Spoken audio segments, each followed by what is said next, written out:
días.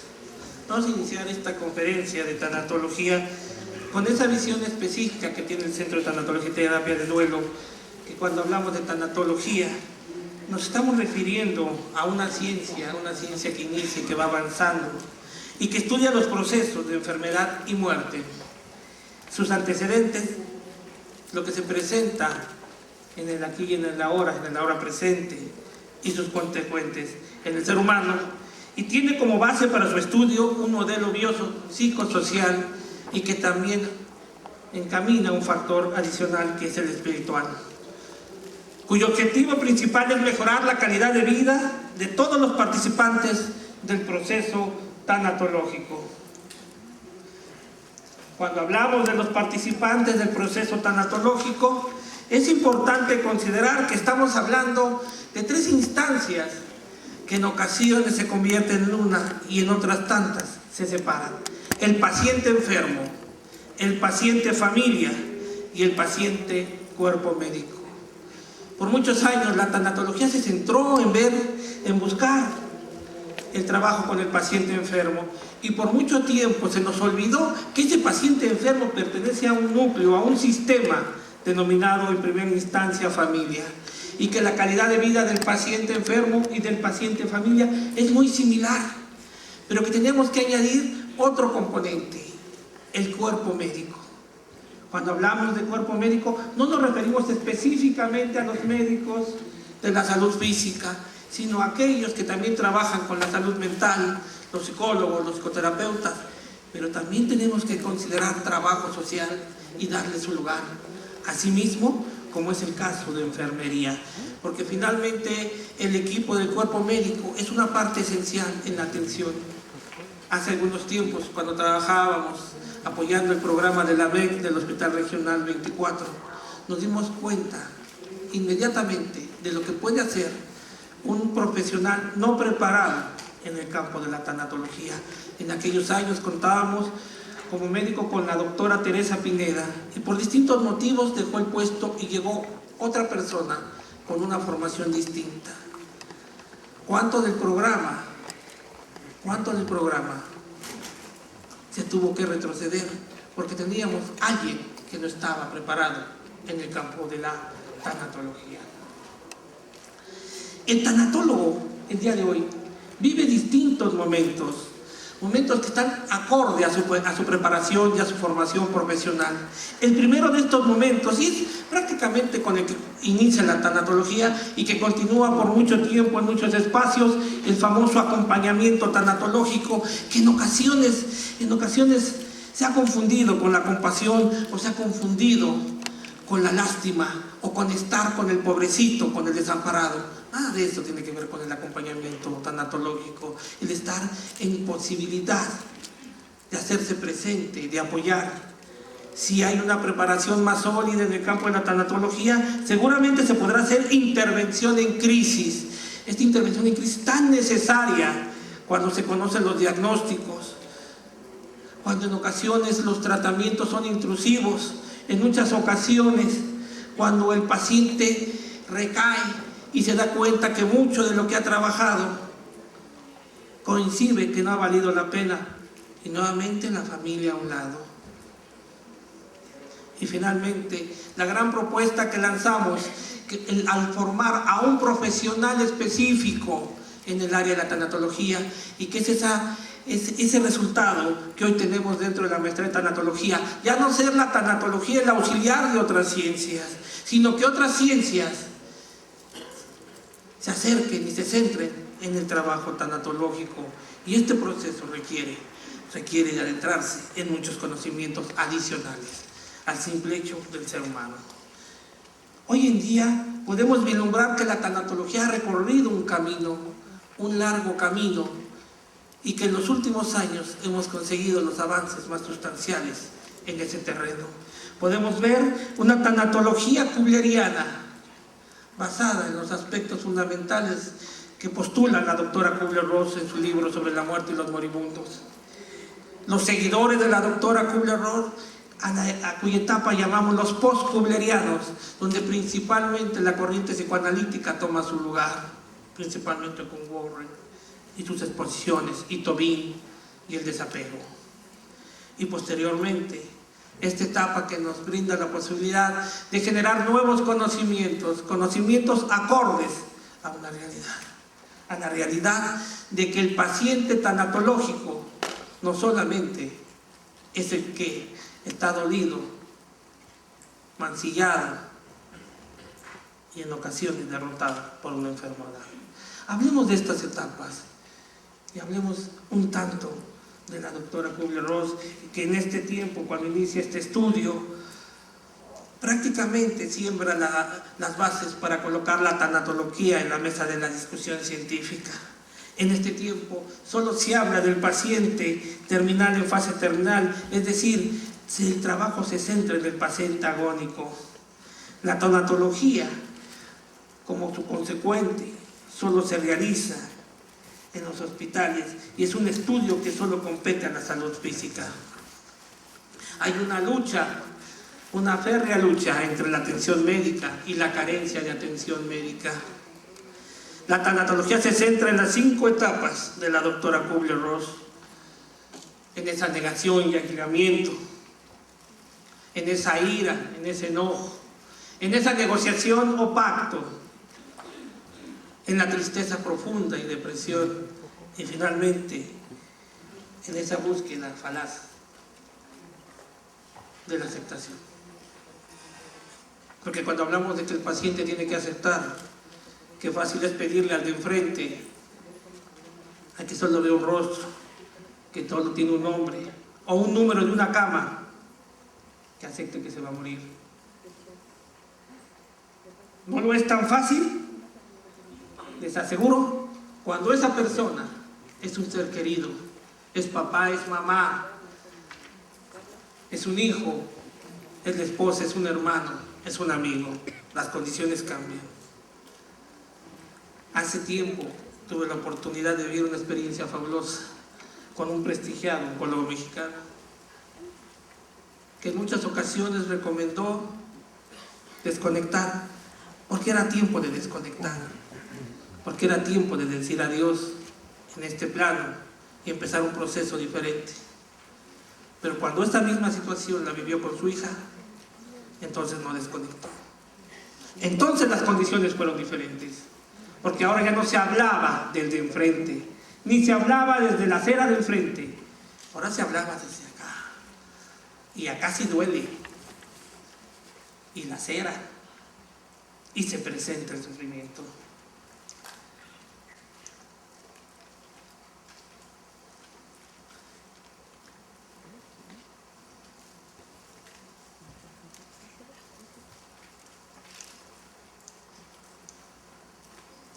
Finalmente, ese es el objetivo, de que el paciente acepte su muerte.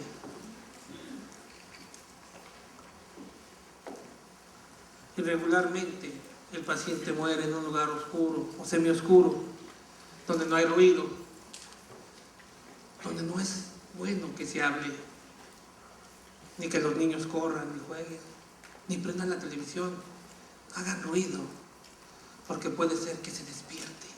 Y si se despierta, tal vez quiera vivir. Pero ahí lo tenemos listo para la muerte.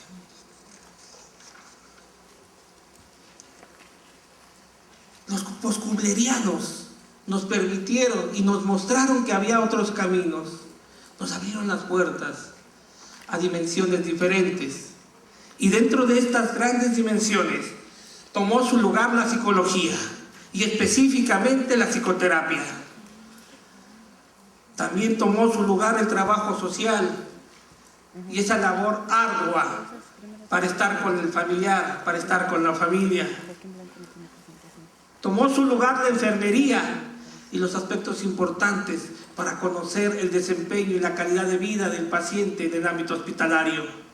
Y otras ciencias se aunaron a darnos nuevos conocimientos, como el caso de la antropología, más aún el derecho, que en determinado momento nos enseñó que era muy importante legar bienes y no dejar males.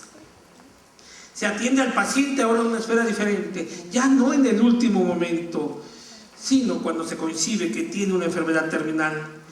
Será una lucha entre la distanasia y la atención médica integral, entre el encarnizamiento terapéutico y buscar que la atención fuera de muchos, de varios, de todos los que pueden aportar.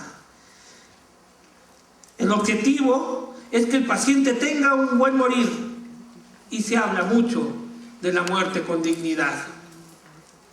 Sin embargo, uno de los grandes conflictos de esta etapa es que la familia seguía tomando las decisiones más importantes sobre el diagnóstico, sobre el pronóstico, sobre el tratamiento. Y como consecuencia, se nulificaba la capacidad del ser humano a tomar decisiones, y decisiones importantes sobre su vida.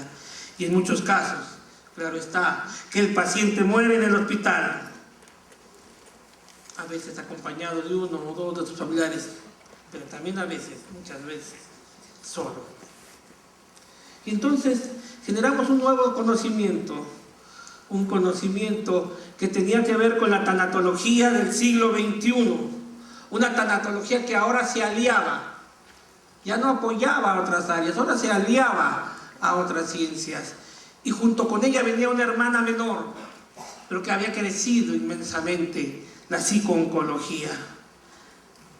La psico-oncología y la tanatología finalmente se fusionan y agarramos la parte científica desde el fondo de la psico-oncología, y el humanismo de la tanatología es retomado por la psico-oncología. Pero también ahora hablamos del cierre de asuntos inconclusos, hablamos del cierre de ciclos, y también hablamos, como aprendimos hace algunos años en Argentina, que el paciente terminal, el paciente crónico, tiene derecho a disfrutar su sexualidad, tiene derecho a generar endorfinas, tiene derecho a generar dopamina y también muchos otros neurotransmisores que permiten por mucho evitar esos grandes fantasmas que afectan a la tanatología, como es el caso de la depresión y la ansiedad. Hace algún tiempo en un estudio definíamos que produce más muertes en México la depresión y la ansiedad que cualquier tipo de enfermedad oncológica. El desgaste en el paciente enfermo, en el paciente familia, producto de los síntomas de la depresión y de la ansiedad, son tremendos. Las enfermedades dejan de ser terminales para convertirse en crónicas, y entonces se genera un cambio en el paradigma, un cambio que habla de un paciente que estaba esperando la muerte a un paciente que empieza a vivir cada vez más. Los avances de la ciencia permiten que esto se dé. La contraparte es que se vive más, pero con menor calidad de vida. Hoy queremos que en la tanatología nos centremos en estos aspectos. Sí, más vida, pero con mayor calidad. En este caso, el paciente conoce su diagnóstico, conoce su pronóstico y toma las decisiones más importantes sobre su tratamiento. Nuestro objetivo principal es elevar la calidad de vida del paciente, de la familia y del cuerpo médico, de todos juntos. La familia y el cuerpo médico también reciben atención tanatológica.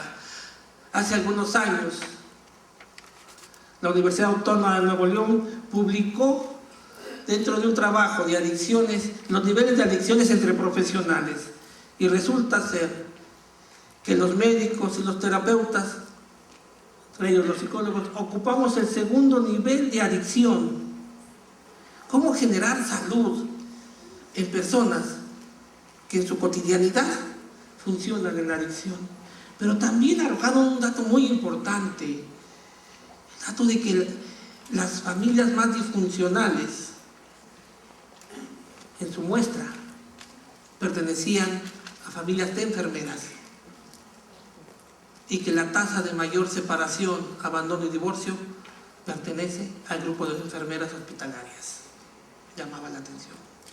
¿Cómo atender con calidad cuando el ser humano está pasando por crisis que le afectan su cotidianidad, que le afectan su forma de desenvolverse y de funcionar en el mundo?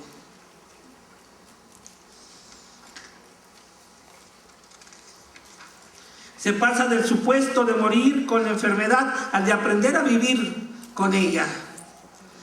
La familia se informa y capacita para la atención de su familiar y con ello disminuir los prolongados e innecesarios internamientos hospitalarios. Se incrementa la calidad y la cantidad de los cuidadores primarios, un conflicto en el cual tenemos que poner mucha atención en México y en América Latina. Seguimos teniendo muchos cuidadores primarios únicos y tenemos que dar el paso para incrementar los cuidadores primarios, pero ya tenemos que formar los cuidadores secundarios y también tenemos que considerar a toda esa gente que puede facilitar el trabajo del cuidador primario y secundario, como es el caso del cuidador terciario.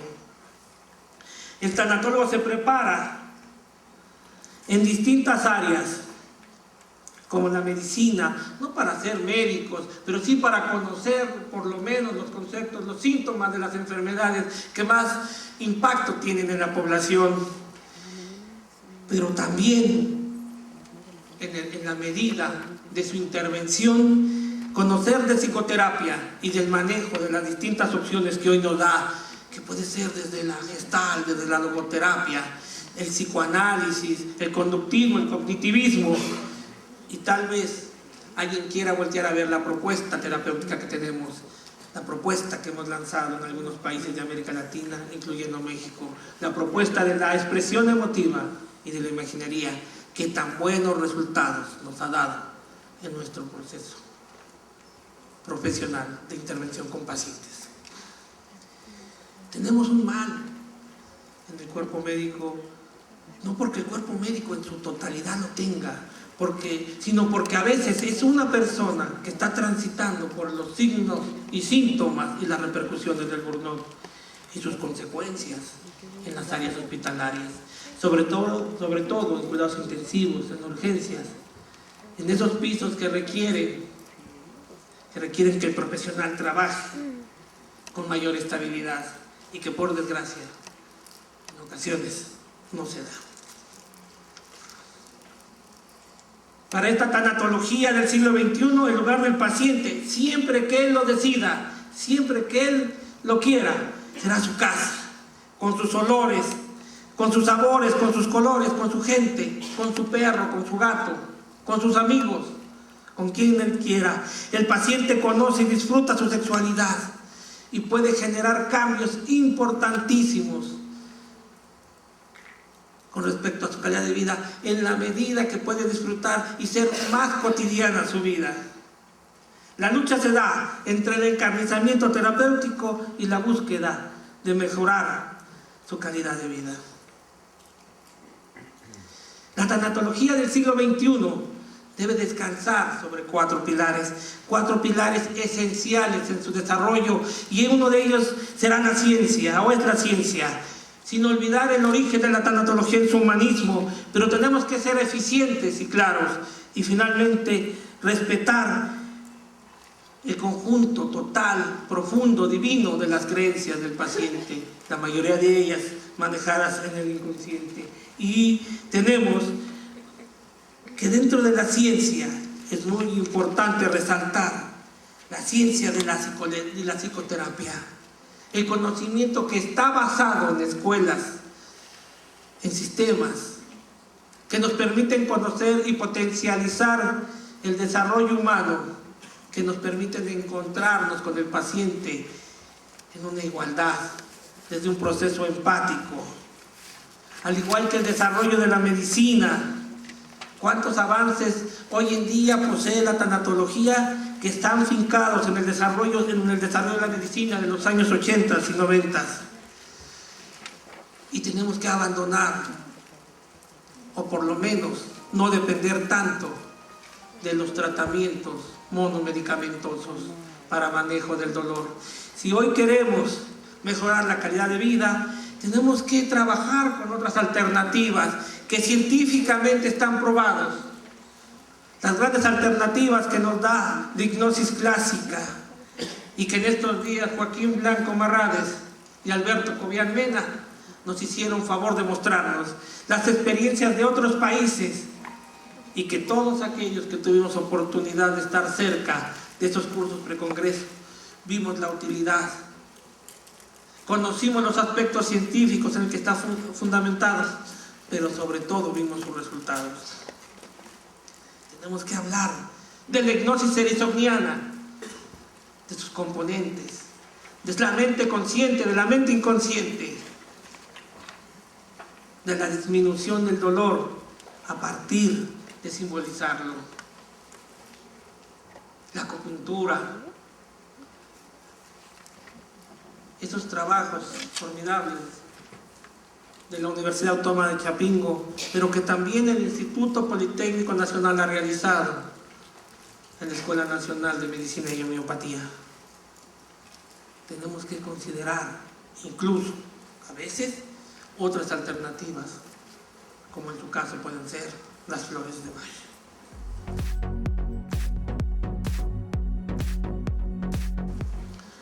Y no menos importante es las alteraciones que se presentan por la percepción desadaptada del paciente ante los procesos de enfermedad y muerte.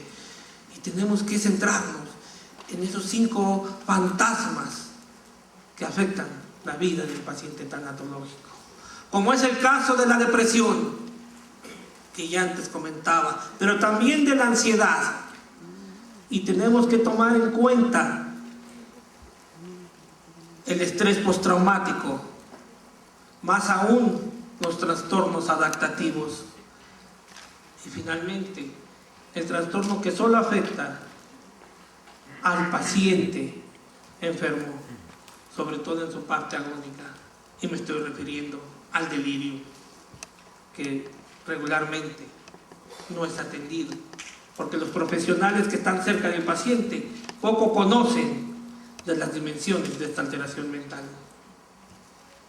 Asimismo, tenemos que tomar en cuenta el humanismo, ese gran humanismo que nos lega la filosofía existencialista, esa experiencia de Kierkegaard, con su fenomenología de Edmundo Husserl, con Heidegger, con Sartre, desde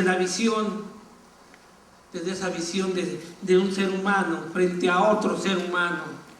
Bajamos del pedestal en muchas ocasiones para colocarnos en ese proceso empático que nos permite una comunicación clara y eficiente. Y también tenemos que considerar el ahora presente. Podemos ir al pasado a recobrar experiencias, a cerrar asuntos inconclusos, siempre y cuando nos podamos traer a esta experiencia, a este momento. Siempre considerando que el trabajo del tanatólogo se centra sobre las necesidades del paciente. Y a veces la pregunta es, ¿por quién doblan las campanas en la tanatología? ¿Será por el paciente enfermo? ¿Será por el paciente familia? O tal vez sea por el paciente cuerpo médico. En muchas ocasiones hemos encontrado 10, 12, 15 profesionales trabajando con el paciente enfermo y con la familia uno o tal vez nadie. Muchas experiencias nos han alimentado y nos han permitido visualizar la realidad que compete en muchos centros hospitalarios, donde el espacio de atención a la familia no está dado, porque las instalaciones fueron diseñadas con objetivos diferentes.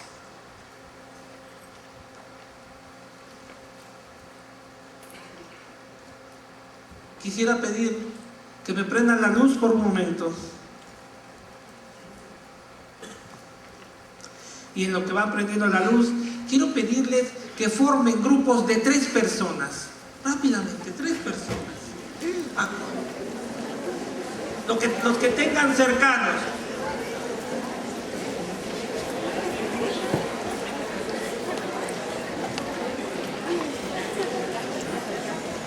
Ahora, pónganse de pie ahí, formando en la cercanía con esas 3 personas esta triada. Las personas que tengan cercanas a ustedes.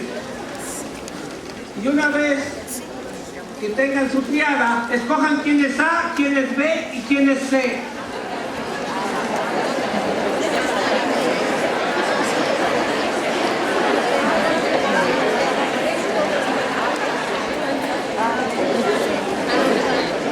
Muy bien. Una vez que ya definieron su triada, una vez que ya definieron quién es A, quién es B, quién es C, quiero pedirles que por un momento todos aquellos que son A, por un momento se metan en la vivencia, en la experiencia de un paciente enfermo, alguien que tiene una enfermedad y que percibe esa enfermedad en una posición, desde una posición que lo coloca en un estado de vulnerabilidad, pero que tal vez va a vivir la experiencia del dolor, o tal vez va a sentir la náusea o la fatiga, y que va a necesitar estar acudiendo a un médico. Váyase metiendo en esa experiencia, en tanto que quien es B ocupe el lugar del paciente familia y viva la experiencia de saber que tiene un ser querido, un ser amado, del cual poco puede hacer para atender lo que está viviendo, el desarrollo de la enfermedad, pero que está ahí, pero que también tiene que atender a la otra parte de la familia, tal vez a sus hijos, a su pareja. Y finalmente, C ocupe el espacio de la vivencia del profesional de salud, tal vez preocupado por la parte económica, tal vez preocupado por lo que pasa con su pareja, por el desarrollo y crecimiento de sus hijos, pero también sabiendo que tiene que cumplir un horario y que muchas veces en ese horario se va a necesitar atender a muchos pacientes, pero que los tiene que atender en esa cotidianidad.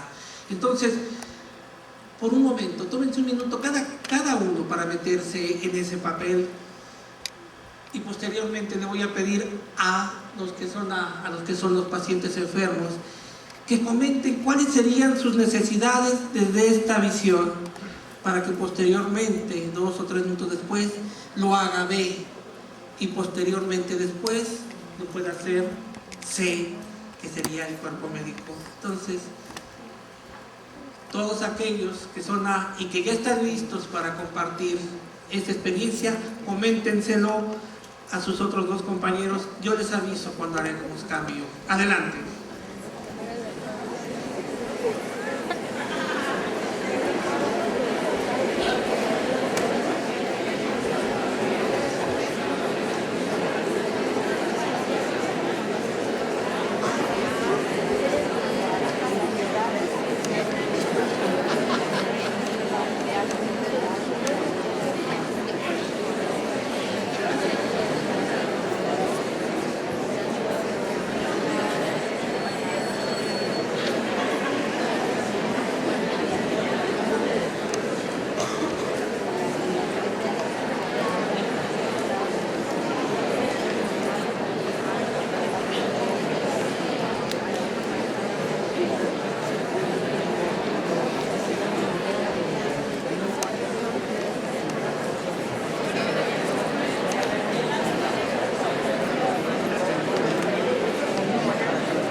Les voy a pedir a los que son A que empiecen a cerrar su participación.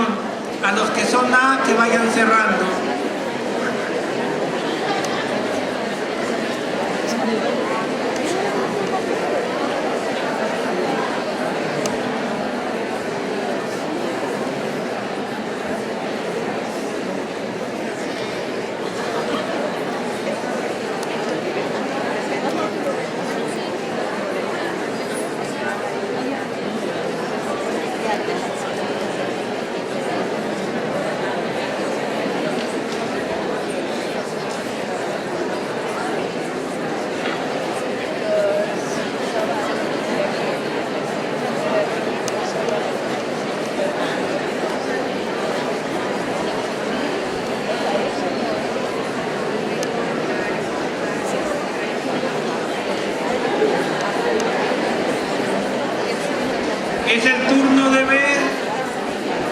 corresponde a ver.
Y tal vez te hayas dado cuenta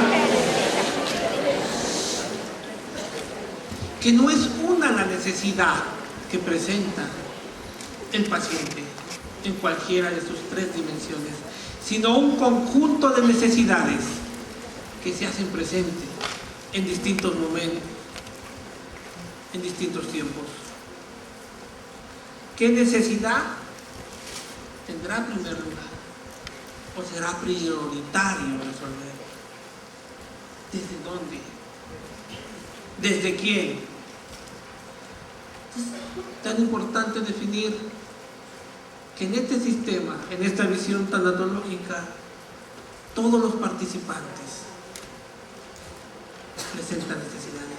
Y todas esas necesidades, acorde a su importancia, a su realce, a su figura, es importante que se resuelvan.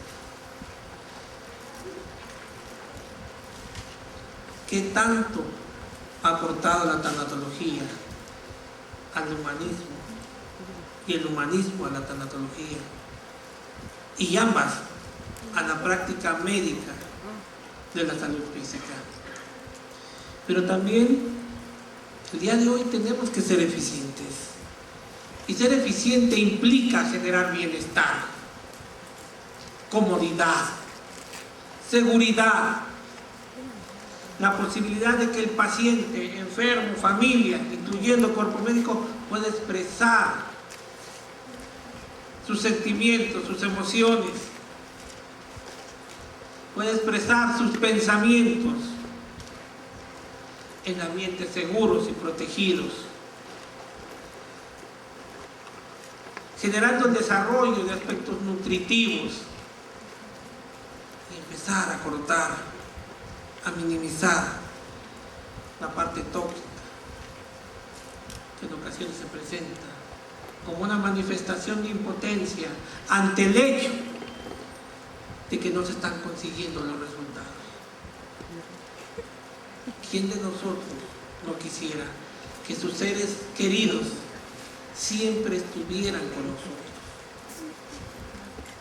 y siempre estuvieran bien? Pero el ser humano es mortal y a veces sucede que cuando menos esperamos se diagnostica una enfermedad o se presenta un duelo, se presenta la experiencia de la muerte, en ocasiones súbita, inesperada y muchas otras veces más. Aunque coincidimos que es un proceso que se va a ir dando como deterioro de enfermedad, en la gran mayoría de las psiques, en la gran mayoría de las conciencias, enfermedad y muerte no tienen. La persona puede estar enferma, grave, agonizante, pero eso, a que se muera, son cosas diferentes en la psique. Porque la posibilidad del milagro, la posibilidad de la vida, la esperanza, regularmente está presente. Tenemos que trabajar con el cierre de asuntos incluso. Son muchos los fantasmas que atormentan al paciente en cualquiera de sus dimensiones. Son muchos fantasmas que hacen ruido en el presente. Hasta la música llega e inspira para que se cierren los ciclos que están abiertos. Qué fabulosa experiencia del ser humano, escuchando música en la conferencia de Marco.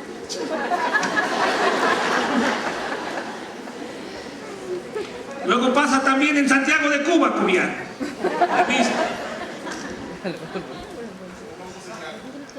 Musicales. Y calidad en la atención. Y finalmente, el último de los pilares del cual hoy hacemos referencia. El conjunto de creencias inconscientes, profundas, íntimas, divinas del paciente y su manifestación en la conducta, con su visión de Dios, con su forma de mirarlo, de coincidirlo. Hace años decía, y continúo diciendo, como tanatólogo respeta las creencias del paciente. Con el Dios del paciente basta, y les aseguro que sobra. Respeta su visión, no intentes imponer la tuya. Alíate, no generes brechas. Permítele que exprese cuál es el camino y cómo coincide el camino a la espiritualidad. Deja que te hable de su religión. A veces decimos, la mayoría somos católicos, pero ya cuando entramos en el conjunto profundo de las creencias, nos damos que son sincretismos de distintas religiones, más que de una sola. Pero nosotros no somos quienes para darle una cátedra de religión al paciente, sino conocer la experiencia para poder acercarnos a lo que se encuentra por debajo. No a las creencias manifiestas, sino a las creencias latentes, las que se encuentran por debajo y que nosotros, como profesionales, debemos estar atentos para poderlas observar. Un paciente con red de apoyo espiritual es un paciente con calidad de vida, un paciente que se siente abandonado por su Dios, que se siente abandonado por su Virgen, que se siente abandonado por sus deidades, será un paciente con baja calidad de vida. No hay, desde mi experiencia, dolor y sufrimiento más fuerte que el sufrimiento espiritual, cuando todo se derrumba. Cuando lo que duele no solo es el cuerpo ni la psique, cuando lo que duele es el alma. Respetar sus creencias y respetar sus trascendencias en la medida de que lo conciba. Con el Dios del paciente basta. Finalmente, les repito, hablemos de tanatología, discutamos de tanatología. Quiéranse mucho, sean congruentes en aquellos que quieren y viven en la salud, ser congruentes. Quiéranse mucho, y si Dios así lo decide, más tarde, en otro momento, en otro espacio, nos volveremos a encontrar. Muchas gracias, buenas tardes. Si te gusta el contenido, dale like al video. Suscríbete y activa las notificaciones presionando la campana.